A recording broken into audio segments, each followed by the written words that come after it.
My Tito comes from Kansas when it comes. My Tito comes from Cornhusker State when it comes. Oh, look, the mic level in the screen works when it's attached to the dock. So, yeah, I'm here at my Tito's loading bulk, and let's check this out. Let's see if it's what it's like. I need to do this really quick.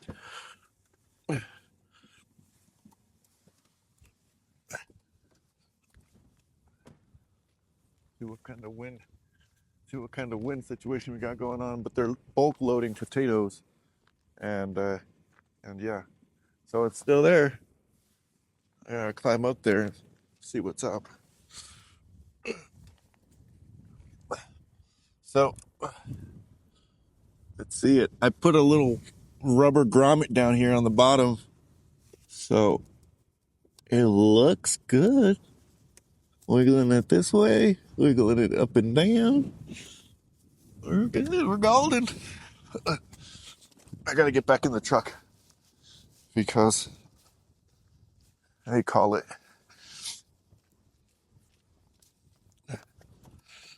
They call it and they say move forward because the way they bulk load this potato is quite cool.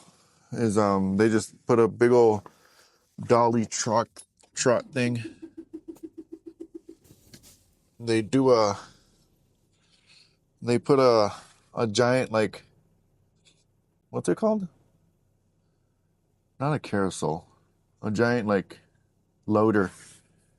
Like a giant protruding conveyor belt. That's what it is. A conveyor belt. And they load the potato in like that. And it just creeps in. And they load it from the front to the back.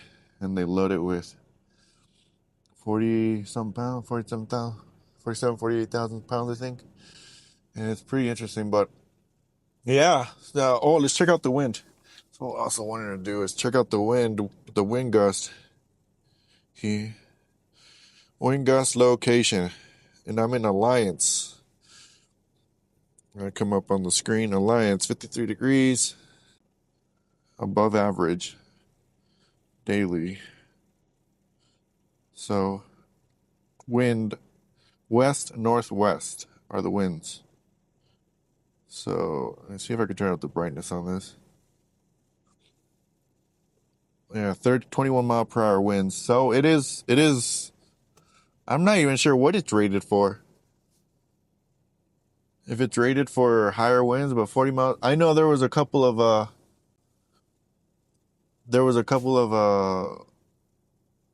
wind gusts that were at least 30 miles per hour.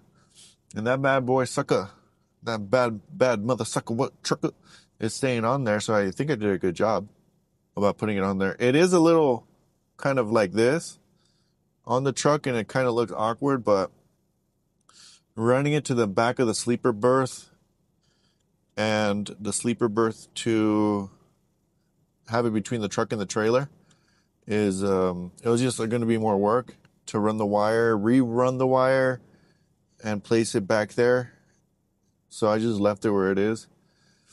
And it's the Starlink Mini satellite mount. And the mount I found the mount in literally a Ace Hardware store. I got a bunch of brackets, and I got the L bracket.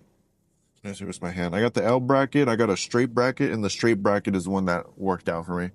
And then I figured out I need to get screws to bolt the extendable, because on the bottom of the Starlink Mini it has like an extractable, extendable mount, unfoldable mount, so you can put it on the ground. But that one worked perfect because there's a different mount for a satellite dish, and that one I did not use.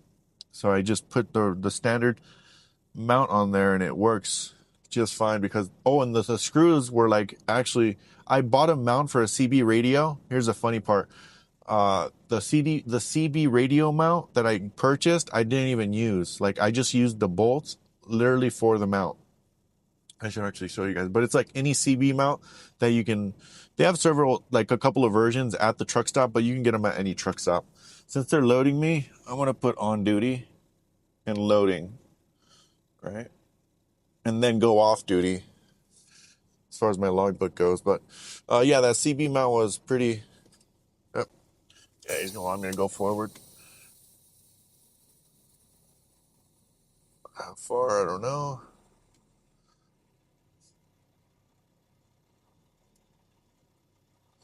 He's gonna tell me to stop. Right there. All right. So yeah, so I literally bought like $20 or $30 screws. Oh, back more.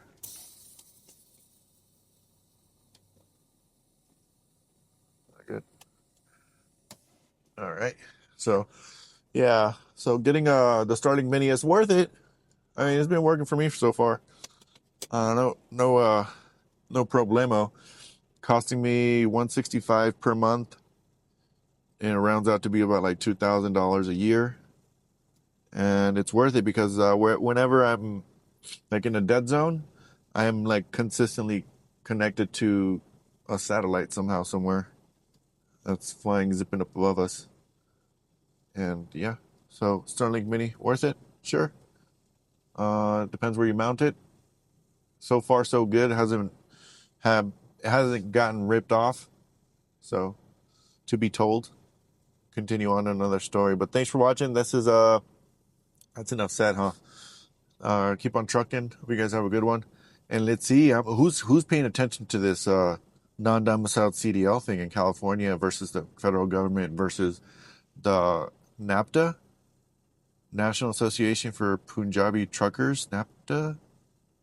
Yeah, who's paying attention to that? That is a wild cowboy gunslinging West type of situation we got going on with the Punjabi Association of Truckers and the California government and the federal government.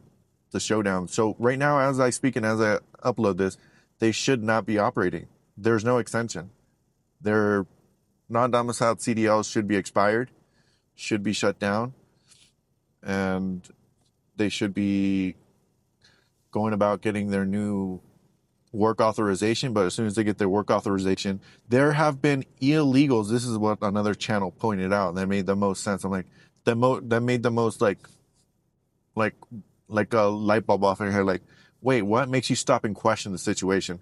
They were issued two of these accidents that were issued. They had work authorizations, and they had supposedly work authorizations from the federal government, and they had a non-domiciled issued CDL from the state. How does that happen? So if we take a look and take a step back, they both failed it. They both failed the system. They're both at fault, and they both need to be corrected. So I don't know how it's all going to turn out, but it's pretty wild stuff. Anyway, thanks for watching. Stay safe out there, and thank you.